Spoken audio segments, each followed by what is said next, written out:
కేంద్రం పహల్గాం పర్యాటకులపై జరిగిన ఉగ్రవాద దాడిని ఖండిస్తూ ఉగ్రవాద దాడిలో ప్రాణాలు కోల్పోయిన పర్యాటకుల కుటుంబాలకు సానుభూతి తెలియజేస్తూ కొవ్వొత్తులతో హెల్పింగ్ మైండ్స్ కార్యాలయంలో నివాళులు అర్పించిన హెల్పింగ్ మైండ్స్ బృందం. ఈ కార్యక్రమంలో హెల్పింగ్ మైండ్స్ వ్యవస్థాపకులు Abubakar Siddiq, voluntary blood bank అధికారి బాలచంద్ర నాయుడు, సంస్థ సభ్యులు దినకర్, చైతు, కిరణ్, రష్మిక, సాంబా, చరణ్, నవీన్, నరేష్ తదితరులు పాల్గొన్నారు.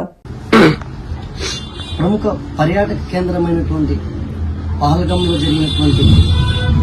ఉగ్రవాద దాడిని హెల్పింగ్ మైండ్స్ ఖండిస్తూ